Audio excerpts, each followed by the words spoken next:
Hey, what's up, YouTube family? Hope you guys are having a wonderful, wonderful Labor Day.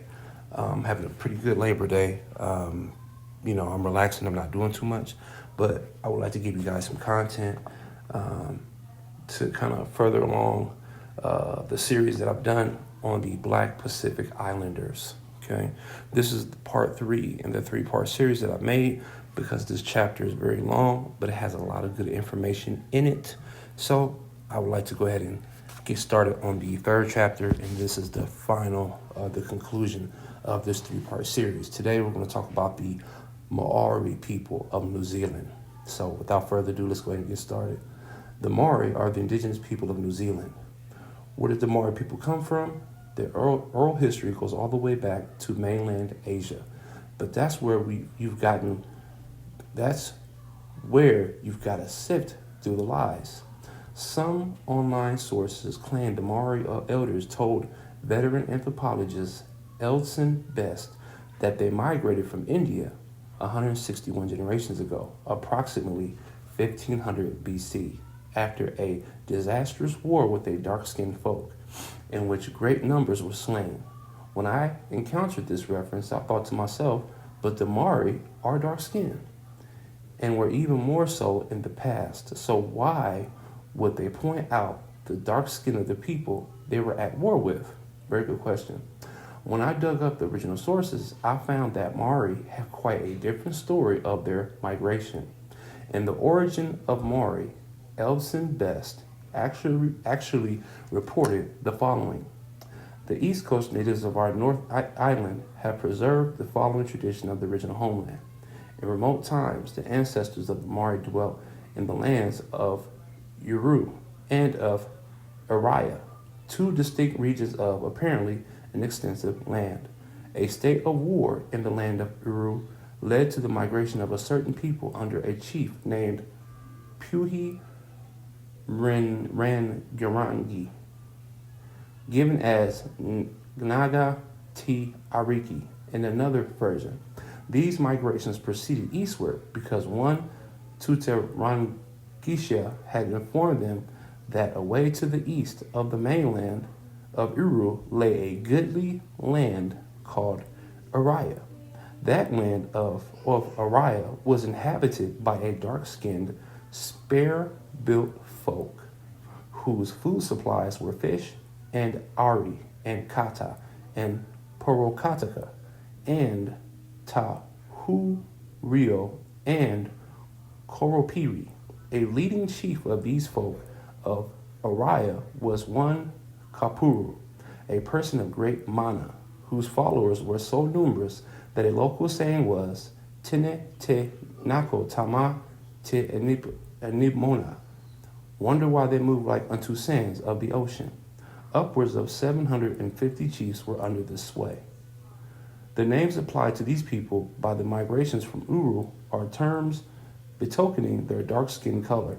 It is said they had peculiar side-glancing eyes. Some of the tribes of Araya were folk of low culture who lived wandering lives in the forests. War seems to have waged between the immigrants and the people of Araya, the former suffering severely. Hence, eventually they, or some of them, left the land of Araya in 7 vessels and sailed away to the eastward in search of a new home. These were the ancestors of the Polynesians, who wandered from isle to isle until their descendants explored, and settled the innumerable isles of Polynesia. Probably, this was not the only party of migrants that left the land of Araya to seek new homes across the sea. Now that is from the book of The Origin of Māori by Elden Best. That was a quote. Where was Araya? The name comes from Vrahaya, an ancient name for India, and Uru, that may have been Ur or Uruk, 2 of ancient Mesopotamia's oldest cities. Is there any merit to this story? Well, Elson Best, unlike many anthropologists of his era, was not known for altering the stories he recorded or making up his own stories. And the Māori could not have known about the rugged tribal people who lived in the forests of India pushed there by the Aryan invasion without some sort of first-hand knowledge. If their oral tradition is true, they arrived at New Zealand after settling a long stretch of islands. Their oral tradition also describes their ancestors settling Hawaii and Fiji. This is when I realized that not all Māori were dark-skinned. There are Māori who are distinctly more Polynesian in looks and ancestry. The migration myth above was the story of the ancestors of the Polynesians being expelled from India. In Polynesian Voyagers, Best reports, the cause of the exodus from the homeland, which is said to have been a great country, was a disastrous war with a dark-skinned folk, in which great numbers were slain. It is possible that the scattered colonies of Polynesians found occupying islands in Melanesia and Micronesia are descendants of settlers left at such places during the eastward movement, or such colonies may have been an ethnic backwash of later centuries. Some assuredly were. Again, who were the Negroid-like people of Māori tradition spoken of as dwelling on various isles of eastern Polynesian 30 generations ago? If Melanesian, were they a remnant of an original population of those isles, or were they newcomers? If the latter, how is it that we see nothing in tradition pointing to Melanesian navigation in wide seas of that period? Cook remarked that the natives of Mangasia seemed in general smaller and blacker than those of the neighboring islands. The natives of the Bay of Plenty district have preserved a tradition of a vessel having reached Wakantan many generations ago, the crew of which was comprised of a very dark-skinned people. These immigrants, probably castaways from a drift voyage, are said to have settled at Omehu on the Rangataki River. Did black people come first or later? Various studies of the Māori people cite them having Australoid, Tasmanianoid, and Polynesian components, as well as Melanesian blood. But when did these people come? As we mentioned earlier, this is a subject of debate, with some sources saying black people came first, while others say black people came later.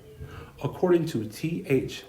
Mollison, the Māori is a mixed group, mainly Polynesian with an Australoid Melanesian element in its past, possibly related to the dark pre-Polynesian population in New Zealand. H.L. Shapiro says, the mixture of this Aboriginal population with the invading Polynesians varied according to the locality, thus producing the present tribal differentiation among the Māori. In other words, the Māori, like the Samoans, like most other Pacific Islanders and Southeast Asians, are a mix of Aboriginal black people and Mongoloid people who came later. The modern Māori quagmire. The Māori have a long history of being brave warriors. They observed a strict honor code and were skilled on the battlefield. But when the Europeans came in the late 1700s, bringing a battery of diseases including measles, influenza, typhoid, and cholera, they quickly lost battles they never had the resources to fight. Their populations fell from at least 200,000 in 1769, when Captain Crook arrived, to less than 56,000 in 1858. Along with their personal cache of deadly germs, the Europeans also brought loaded muskets. Between the 1820 and 1830s, many Māori warriors died in the musket wars, while their kin died at home from disease. Meanwhile, the missionaries campaigned as hard as always, good old Christians. By the 1840s, a majority of the Māoris were Christian converts. Where have we heard that before? Having lost much of their traditional culture in this tragic period. In 1840, however, New Zealand was annexed by Great Britain. The British government feared continued resistance or an extinct labor force, so they promised the Māori land rights and civil rights in exchange for their sovereignty. This agreement became known as the Treaty of Waitangi, New Zealand's founding document. In recent times, the Māori protest movement has resurfaced as an indigenous rights movement in New Zealand.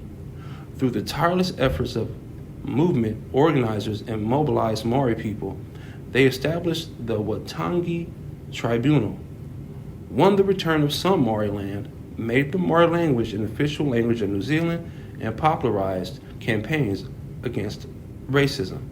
Their movement is part of a broader Māori renaissance. The fact of the Māori protest movement was when a handful of elders boycotted Waitangi Day in 1968 in protest over the Māori Affairs Amendment Act. A small protest was also held at Parliament, but neither event made much impact. In 1971, a youth movement known as the Naka Tamato, the Young Warriors, tried a different approach, disrupting the Waitangi Day celebrations by chanting and performing haka, the traditional war cry and dance. During speeches, not to mention attempting to destroy the flag. Needless to say, it was this event that led to the explosive growth of the Māori protest movement, and protest has been a feature of Waitangi Day ever since. But being characterized as rebellious warriors comes with its downside. In 2006, Dr. Rod Lee, a genetic epidemiologist, told the International Conference of Human Genetics in Brisbane that Māori men were born with a warrior gene.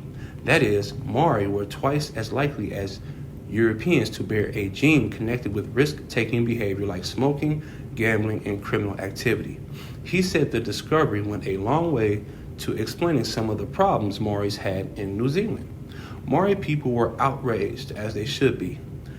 Turiana Toria, a co-leader of the Māori Party, said the findings were incredible. I have never felt criminally inclined, he said, and I'm very pleased to say that the majority of Māori people don't feel criminally inclined either.